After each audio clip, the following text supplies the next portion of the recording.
Des AOPA de m'avoir invité pour animer cette présentation sur les anneaux.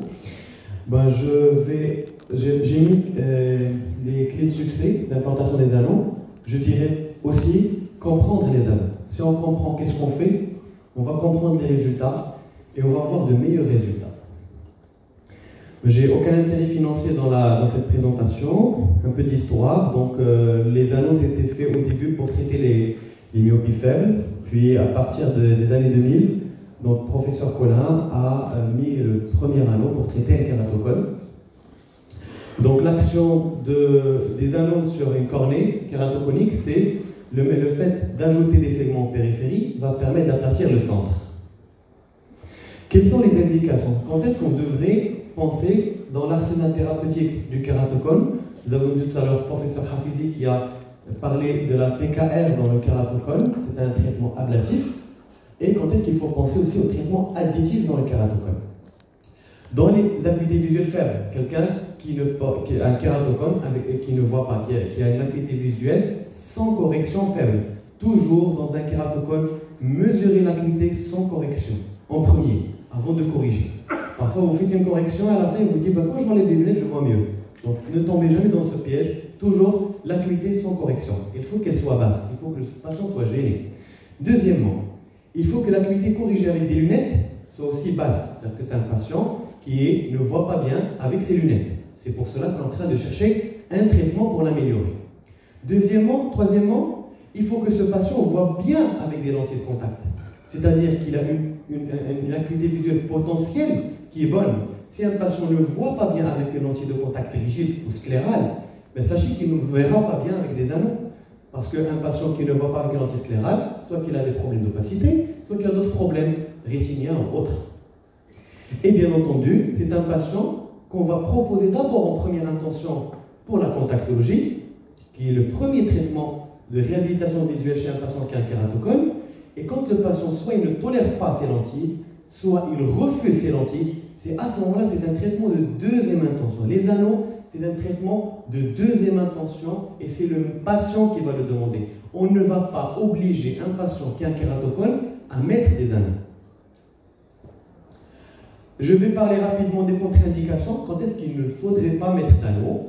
C'est lorsqu'on a des cas très avancés, on passe la main à la greffe de cornée, quand on a une cicatrice centrale qui est importante, lorsqu'on a une cornée très fine, on va voir tout à l'heure ce que c'est une cornée fine, quand on a une cornée très bombée, chez une femme enceinte, chez un patient qui a une pathologie immunitaire qui est incontrôlée, une maladie de système où il y a de l'inflammation, il y a de l'auto-immunité, chez des patients qui ne sont pas demandeurs. On ne peut pas, je répète, on ne peut pas obliger un patient à mettre des anneaux. Et chez des patients qui ne sont pas réalistes, il y a des gens qui vont vous dire je mets un anneau, je veux voir des dixièmes. Ils croient que c'est du LASIK, c'est de la chirurgie réfractive. Non, c'est une chirurgie de réduction de l'handicap visuel. Il faut dire aux patients, le discours doit être clair.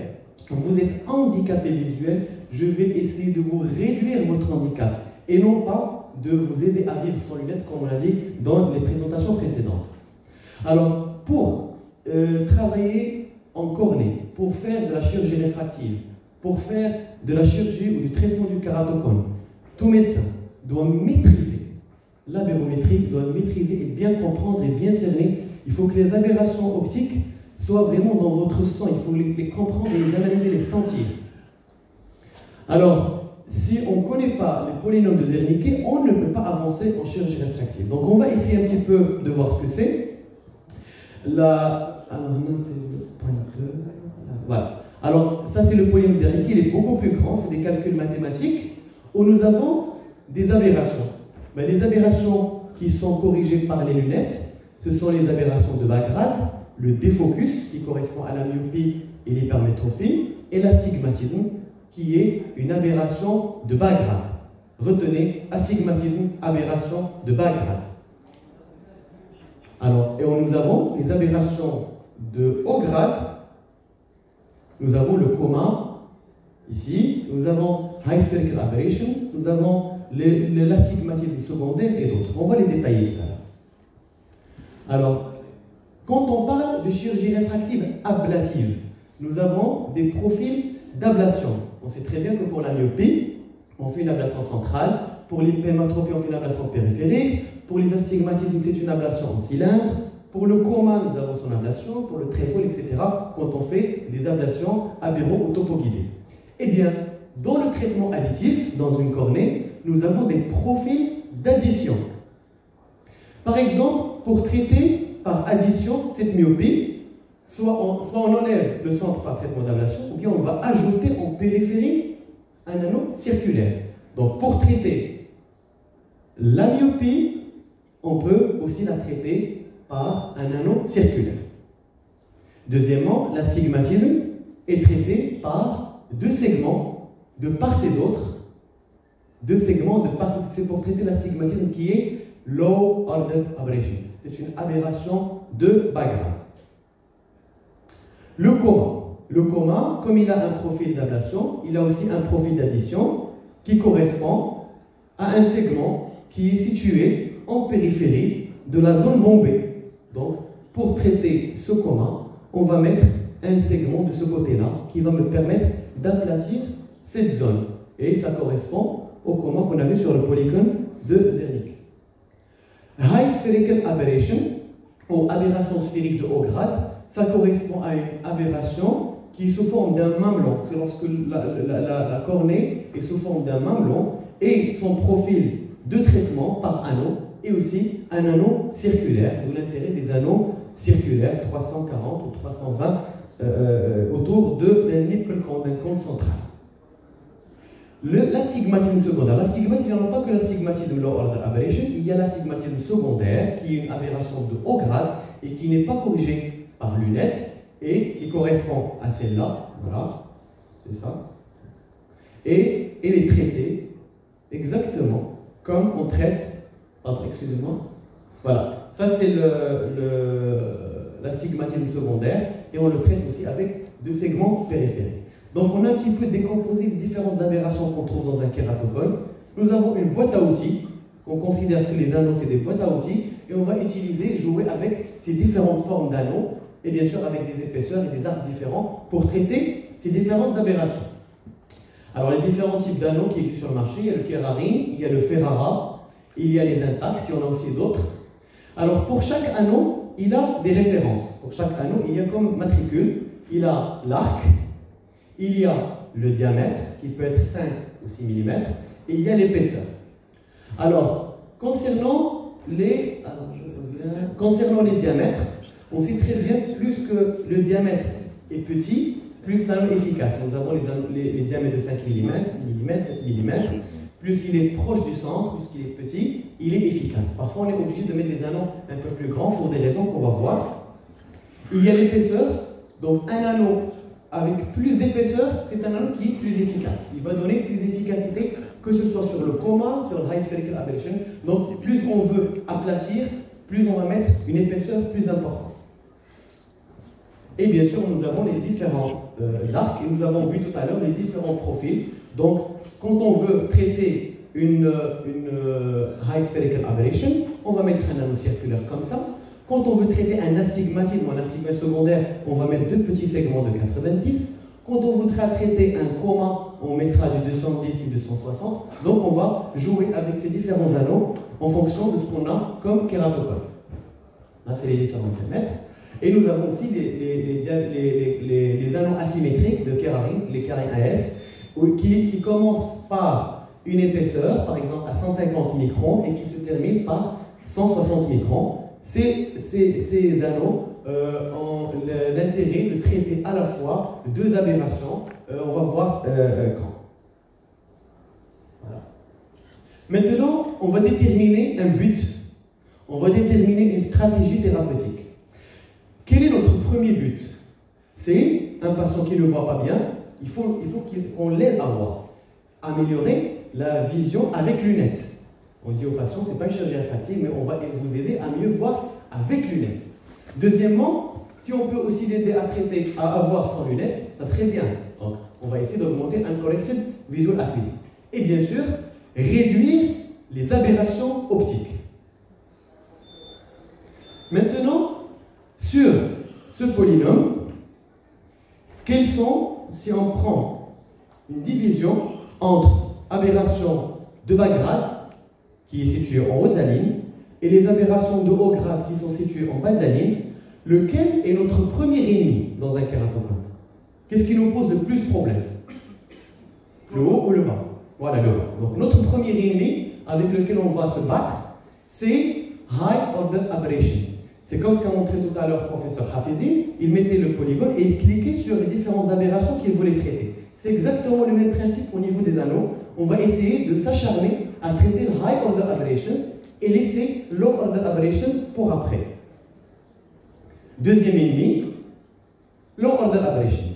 Donc, je reviens vers cette slide. La première, le premier High Order, c'est ce qui est situé au-dessous. Alors, où se situe l'astigmatisme? En bas ou en haut? Il est situé en haut. Ça veut dire que l'astigmatisme, qui est Low Order Aberration, n'est pas notre premier ennemi. Tout le monde qui parle de kératocone parle d'astigmatisme, astigmatisme, astigmatisme. Alors, ce n'est pas ça notre premier problème. Notre premier problème, High Order Aberration, c'est-à-dire le commun et High Spherical Aberration. Donc, Low Order Aberration peut venir après. On aura traité, si on a éliminé le High Order, on peut corriger notre patient avec des lunettes, avec des lentilles de contact, avec des implants FAC. Donc, il faut faire une stratégie de traitement et une stratégie contre ces différentes aberrations. Privilégier toujours High Order Aberrations en premier. Maintenant, comment on va calculer un anneau? Alors, je ne sais pas, ceux qui font les anneaux, comment vous faites pour calculer les anneaux? Est-ce que vous suivez le nomogramme de Kerrari? Est-ce que vous faites la photo de la topographie avec une réfraction et vous l'envoyez vers la société? Qui c'est qui envoie la photo de la topographie à la société et lui fait le schéma?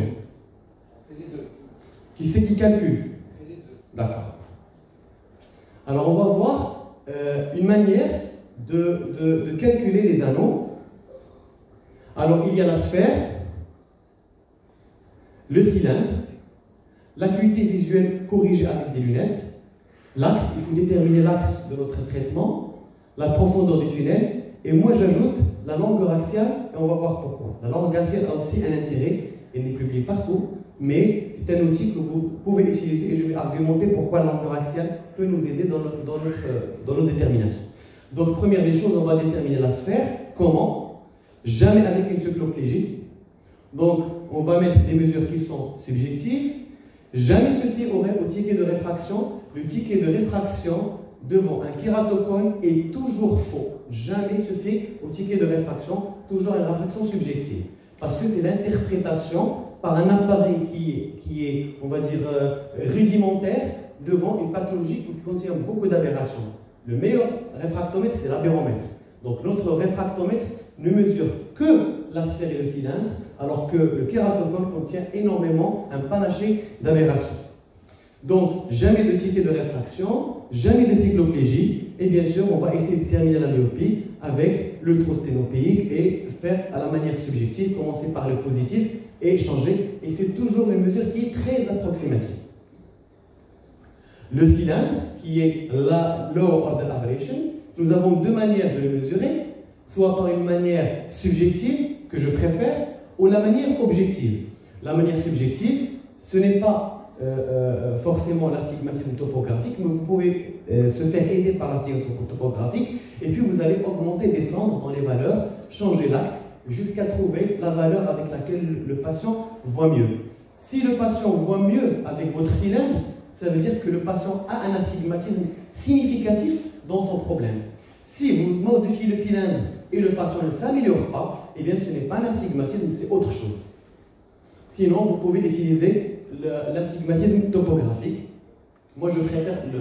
Alors maintenant, quand on va mesurer l'acuité visuelle, si l'acuité visuelle avec notre correction que nous avons faite est bonne, ça veut dire que la prédominance est vers les high or low order aberrations. Vers low order aberrations. Donc quand on a une acuité qui est bonne, ça veut dire que la prédominance du problème chez ce patient, c'est low order aberrations. Par contre, quand on fait notre réfraction, on essaie pendant un quart d'heure, 20 minutes à essayer de remonter le patient. S'il ne s'améliore pas, c'est que le problème qui prédomine chez lui, c'est le high order aberration, c'est-à-dire la partie inférieure des polynômes de Zermik. Maintenant, comment on détermine l'axe? Parce que l'axe est très important dans notre schéma d'anneau. Et l'axe, on va choisir ou bien l'axe le plus cambré, ou l'axe topographique, ou l'axe de l'astigmatisme, lorsque l'astigmatisme, quand on le corrige, il donne une bonne acuité visuelle. Par contre, si l'acuité visuelle elle ne remonte pas, ça veut dire que la prédominance est vers high order aberration, à ce moment on va utiliser l'axe du coma. Voilà, ça c'est l'axe du coma, et ça c'est l'axe topographique. La pupille mésopique, comme en chirurgie réfractive, si le patient est trop dilaté, s'il a une pupille qui est très dilatée, quand vous allez mettre votre anneau avec un aplatissement, ça va créer des aberrations. Donc il faut que la taille de la pupille soit plus petite que la taille de l'anneau. Si vous allez avoir une pupille qui a 5 mm ou plus, il faut mettre des anneaux encore plus larges. Sinon, vous allez devoir les enlever plus tard. Donc la pupille mésopique est importante.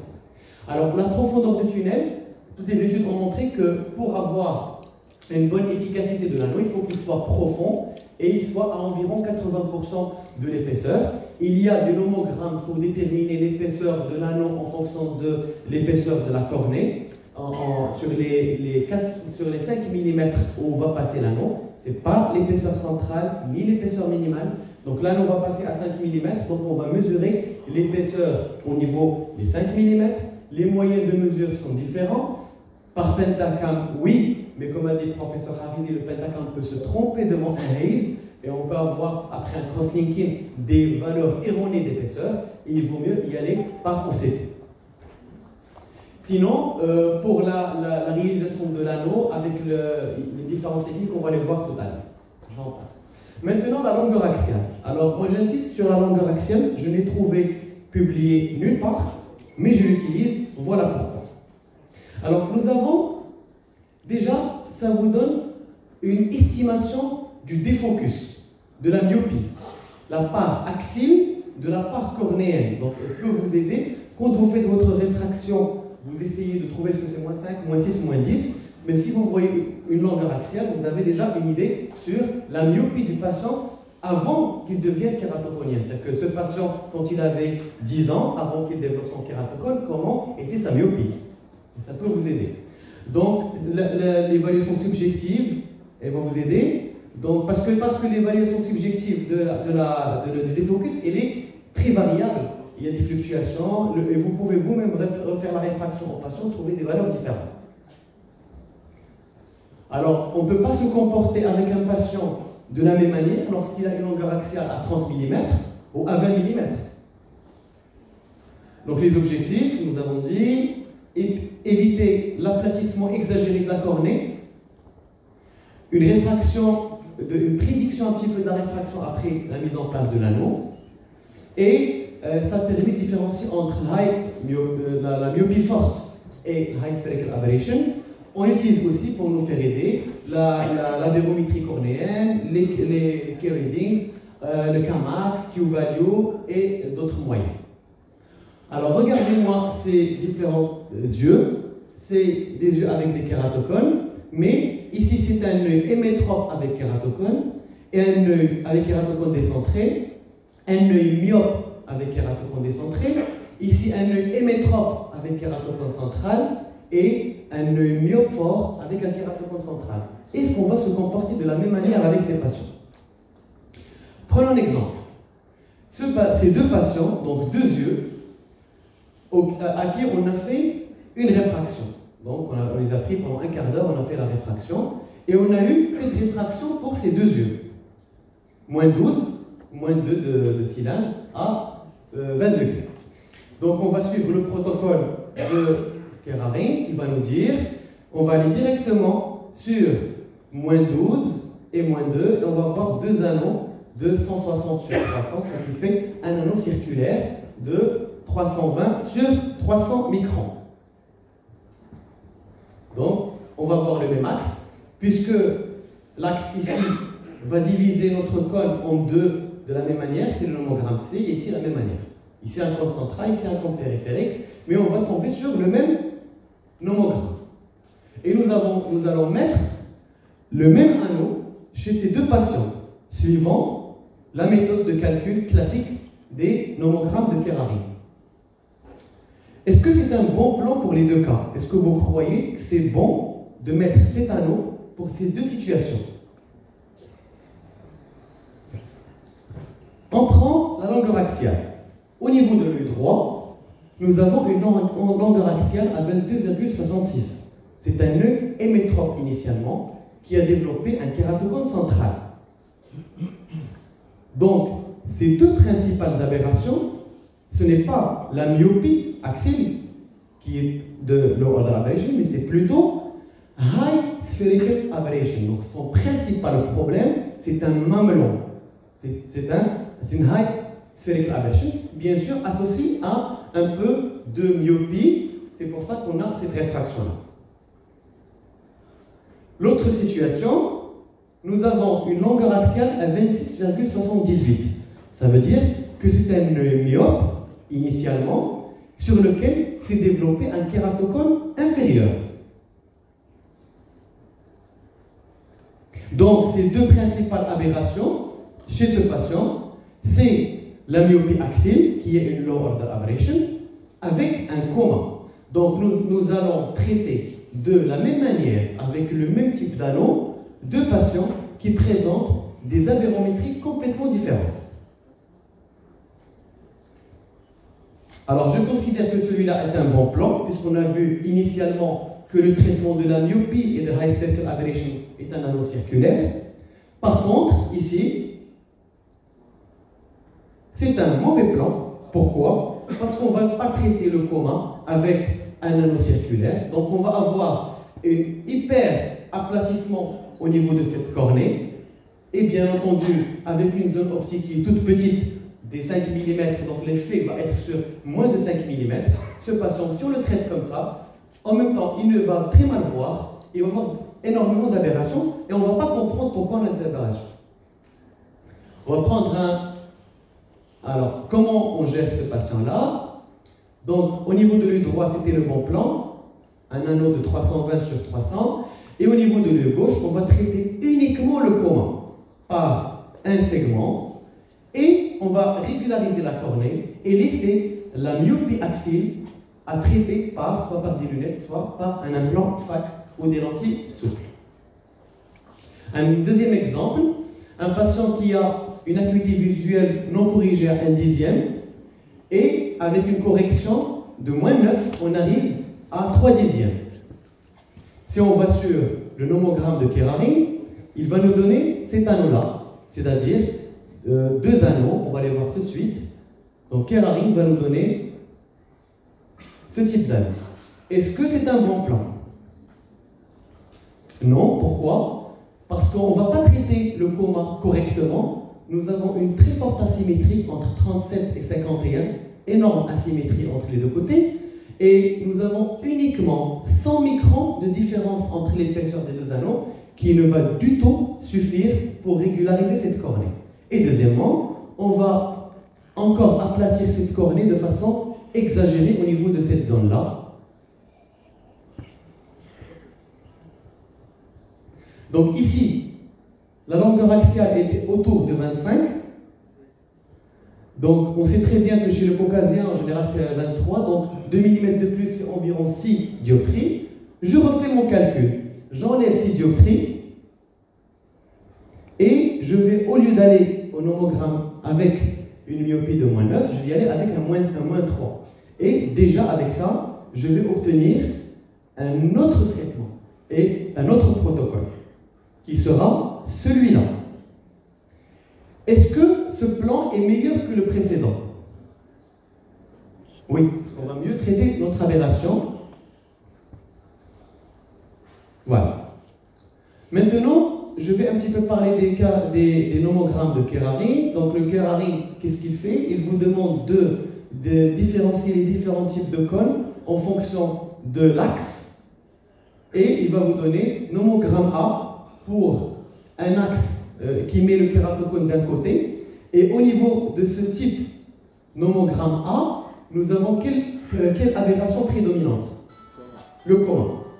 Est-ce qu'on intègre dans ce nomogramme la valeur du coma? Non. On intègre uniquement, il nous dit, on a un comma, et après, on passe automatiquement à évaluer les low order aberrations. Alors qu'on a dit au début que notre premier ennemi, c'est les high order aberrations. Donc, on va passer rapidement sur le comma, sans intégrer sa valeur dans notre calcul, et on va aller vers les choses les moins importantes, qui sont les low order aberrations, et c'est avec les low order aberrations qu'on va établir notre protocole. Donc ça, c'est le nomogramme P. Lorsqu'on a high spherical aberrations mélangées avec du comma, mais on n'a aucune valeur sur la barométrie qu'on intègre dans notre traitement. Et là, c'est lorsqu'on a le high spherical aberrations, c'est-à-dire un mamelon central, ou ce qu'on appelle le nipple cone. Et dans ce cas, bien sûr, vous allez voir que chez tous les patients, il y a deux anneaux, et en général, on les rassemble en un seul anneau circulaire. Quels sont les avantages du nomogramme Kerrari? C'est qu'il est systématique et simple pour quelqu'un qui commence. Mais il y a de bons résultats lorsqu'on a une acuité visuelle corrigeable. Quand vous avez un patient que vous arrivez à corriger avec des lunettes et qui monte bien, si vous suivez ce nomogramme, il va vous donner un bon résultat parce qu'il s'attaque beaucoup aux mesures que vous avez dans le lunettes, low order aberration. Mais si vous corrigez votre patient, vous n'arrivez pas à le remonter, vous avez une prédominance de high order aberration, ce nomogramme ne vous servira absolument à rien du tout. Alors, les advantages, c'est-à-dire les inconvénients, les mauvais résultats, et ça, c'était remarqué par plusieurs confrères, mauvais résultats lorsque l'acuité ne monte pas avec des lunettes, et ça ne prend pas en considération les high order aberrations, leur valeur, et la symétrie, c'est-à-dire que le comma, on va voir un exemple encore, et ça ne prend pas en considération la Q-value. Alors, qu'est-ce que c'est que ces nomogrammes? Est-ce que c'est une Bible? Est-ce que c'est un Coran? Est-ce qu'on est obligé de les suivre? Non.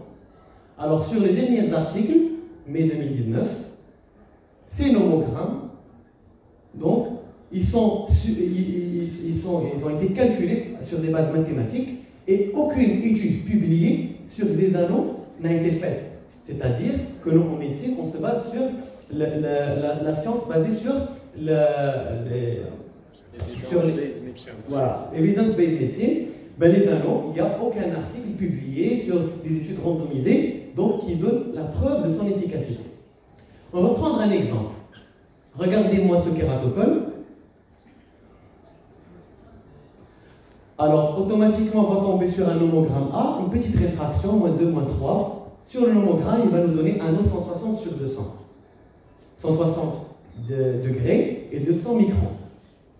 Voilà.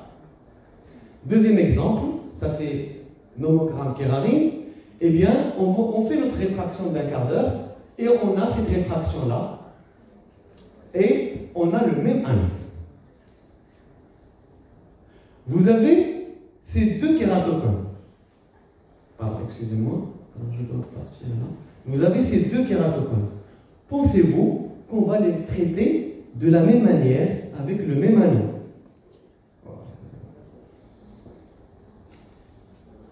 Pourquoi? Parce que le comma est différent. Si on revient ici, nous avons une très forte asymétrie, 37,62 de kératométrie, alors qu'ici nous avons juste 42, 46. Limite ici, on va y aller pour un traitement ablatif. Alors, le nomogramme doit inclure la symétrie.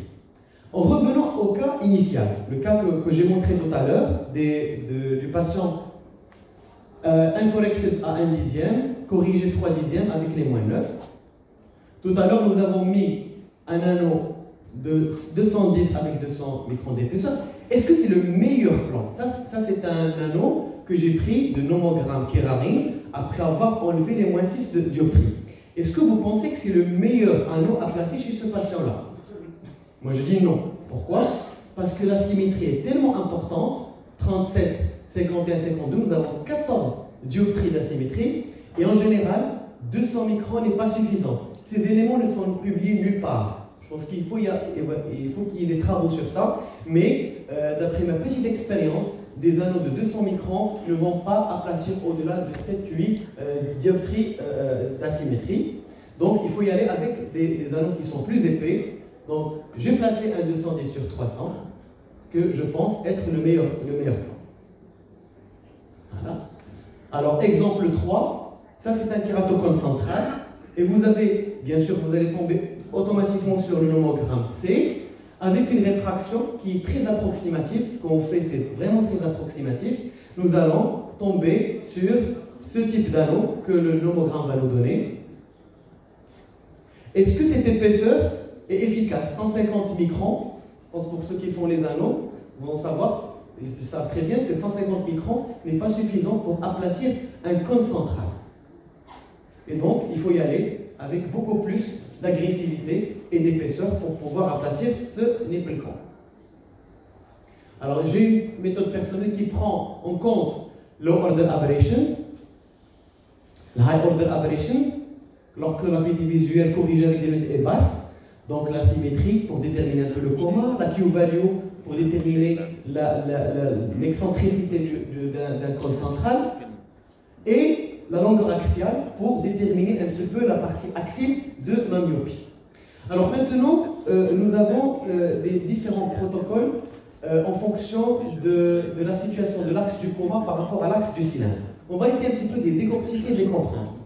Lorsqu'on a l'axe du coma qui est parallèle à l'axe du cylindre, bien, on va les décomposer comme ça. On va traiter le coma, traiter le cylindre et obtenir à la fin soit deux anneaux qui sont ce qu'on appelle les KAS, les anneaux asymétriques qui sont plus épais en bas d'un côté et de l'autre, ou bien utiliser un grand anneau donc, qui va d'ici jusqu'à là, le 210. Par contre, lorsqu'on a l'axe du coma qui est perpendiculaire à l'axe topographique, ça se présente de cette manière, et c'est pour cela que nous avons toujours deux anneaux, un pour traiter le coma et deux pour traiter le cylindre. Et bien sûr, celui-là va être intégré dans ce plus grand, et à la fin, on va avoir un petit anneau d'un côté et un plus gros anneau de l'autre. Alors, la fiche de traitement qu'on va avoir à la fin comporte l'œil, l'anneau à utiliser, le nombre d'anneaux, le diamètre, l'épaisseur et l'incision, est-ce qu'on va la mettre, etc. Donc, l'implantation peut se faire, le tunnel peut être fait soit de façon mécanique. Je ne vais pas rentrer dans les détails chirurgicaux.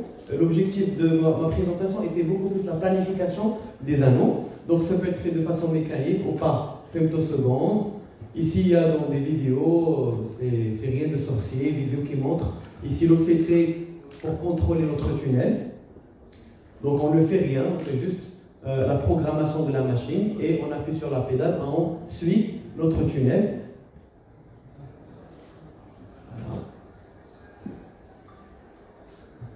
Bon, ça existe sur des vidéos, on n'a pas besoin de trop perdre de temps dessus. Donc le tunnel, on le voit et on le contrôle. Alors l'implantation, je ne vais pas trop rentrer dans les détails de sa technique, il faut rentrer un petit peu verticalement pour ne pas faire de fausses routes. Il faut aller de façon, l'anneau doit partir de façon, on va dire, sans résistance dans le tunnel pour éviter les fausses routes. Mais ce n'est pas l'objectif de ma présentation aujourd'hui. Je parlais beaucoup plus de la programmation. Donc les complications existent et sont heureusement rares avec le femtoseconde. Perforation, infection, extrusion, surcorrection, sous-correction. Ça, c'est une patiente à moi avec qui a eu une infection 2 mois plus tard, un abcès de cornée qu'on a traité, explanté l'anneau et après quelques semaines, tout allait bien et à la fin, je l'ai mis sous l'antisclérale. Il voit actuellement 10e avec une antisclérale. Mais je ne peux pas mettre d'anneau sur une cornée comme ça. L'extrusion, donc un patient qui se frottait beaucoup, qui a fait sortir son anneau. Il y a d'autres complications, les néovascularisations, les déplacements, etc. On peut associer aux anneaux traitement par crosslinking, traitement par PKR, topo avéroguidé, traitement par implant FAC, par une chirurgie de cristallin. Maintenant, comment juger le résultat de l'anneau? Alors souvent, un médecin qui ne fait pas le kératocone adresse son patient à un chirurgien de kératocone, il lui fait l'anneau, il le traite, puis il revient voir son médecin initial avec une lettre, et le médecin correspondant, première des choses, fait un ticket de réfraction, il voit des valeurs qui sont tellement variables. Ah mon Dieu, qu'est-ce qu'on a fait à ce patient? Donc, ne jamais juger le résultat de l'anneau sur un ticket de réfraction. Si vous voyez après un anneau un ticket de réfraction comme ça, ne vous en faites pas. Pourquoi? Parce que l'anneau a réduit les aberrations, mais le kératocone est toujours là. Et nous avons dit que le réfractomètre est inefficace devant un kératocone. Donc il faut juger sur l'acuité visuelle, non corrigée, meilleur corrigé avec des lunettes, la symétrie sur la topographie, et on ne vise pas une acuité visuelle à 10 dixièmes. Comme a dit le professeur Hafizi, parfois l'acuité ne monte pas, mais le patient sent une très grande amélioration. Il vous dit, je vois les choses moins floues, et je vois les images moins floues, j'ai moins d'éblouissement, il a moins d'aberration, même s'il gagne uniquement 1 ou 2 lignes d'acuité visuelle. Quelques cas cliniques. Alors ça, c'est un cas clinique d'un patient qui a été opéré dans un autre centre, et son médecin a fait son travail, et le patient a eu une diminution de son acuité visuelle, et ni le patient ni le médecin n'ont compris pourquoi l'acuité visuelle ne s'est pas améliorée, s'est détériorée. On va faire une petite analyse. Donc l'acuité visuelle préopératoire, elle était à 2 dixièmes. Après l'anneau, donc ça c'était la topographie avant l'anneau. Voilà. Après l'anneau, ça c'est la topographie post-chirurgie d'anneau. Et l'acuité qui est passée à 1 dixième. Regardez, le problème c'est que la symétrie qui est à la source du coma, elle existe toujours, elle n'a pas changé. C'est pour ça que le patient garde toujours son coma et toujours son acuité visuelle basse. Pourquoi? Ça c'est la photo de l'œil, donc ça c'était la photo du patient. J'ai contacté la société, elle m'a donné le schéma du patient et j'ai comparé, j'ai trouvé exactement le schéma qui a été donné avec les anneaux implantés, parce que je vais reprendre ce patient, et exactement, donc le médecin a fait son travail, il a placé les anneaux comme a dit la société. Pourquoi ça ne marche pas? La chirurgie était très bonne, pas de complications, mais le plan était mauvais. On va analyser ce kératocone. Ce kératocone correspond à ça. Donc c'est un patient qui a un coma très important, avec une forte asymétrie, et un astigmatisme ici secondaire. Si on analyse, donc on va traiter le coma, on traite notre astigmatisme, et à la fin, on doit avoir ce type de schéma de traitement. Voilà, c'est ce que moi je propose pour ce patient. Alors, je ne l'ai pas encore reprise, c'est une patiente que je vais essayer de reprendre. Je vous donne un cas similaire, le même profil, le même kératocone, avec la même acuité préopératoire. Ici, 1 dixième préop, avec une asymétrie importante. Alors, en post-op, ça c'est l'anneau. Alors, regardez avant et après. Vous avez le kératocone avant. Regardez la régulation de la cornée. Ça, c'est le profil d'aplatissement. Et l'acuité visuelle qui est passée de 1 dixième à 7 dixièmes en post-opératoire. Donc le plan était de 110 sur 300. Alors quelques cas, on va les voir. Donc ça c'est... Pardon? D'accord, je passe rapidement. Donc ça c'est avant-après, donc de dixième passé à 9 dixièmes. Ce n'est pas toujours des acuités qui montent à 9 dixièmes, mais il y a une amélioration de la qualité et de l'acuité visuelle. Ça c'est un patient qui a moins 7,5 de myopie, d'accord? Mais la longueur axiale est juste 22, donc ce n'est pas une vraie myopie, une fausse myopie. Donc on met un anneau. Alors ça, je passe rapidement pour ne pas faire perdre du temps. Ça c'était le protocole Kerari que je n'ai pas utilisé. Ça c'est le protocole utilisé. Et ça c'est le résultat. Donc ça c'est l'ancien, le nouveau et l'aplatissement. Ça c'est mon orthodoxe qui les inversé. Et l'acuité visuelle après. Et passe, donc regardez le ticket de réfraction, même si on ne doit pas jeter, mais regardez 0,25. C'est une chirurgie presque réfractive avec une acuité visuelle post-opératoire à 10 dixièmes. Passer de 3 à 10 dixièmes. Voilà. Alors je passe rapidement. Donc le dernier cas, où on a l'œil droit. Alors je vous montre tout le cas. Œil droit où nous avons 3 dixièmes avec une myopie de moins 8,25. L'œil gauche 7 dixièmes avec pratiquement moins 8. Voilà les topos. Qu'est-ce que vous proposez pour l'œil droit? Et qu'est-ce que vous proposez pour le gauche?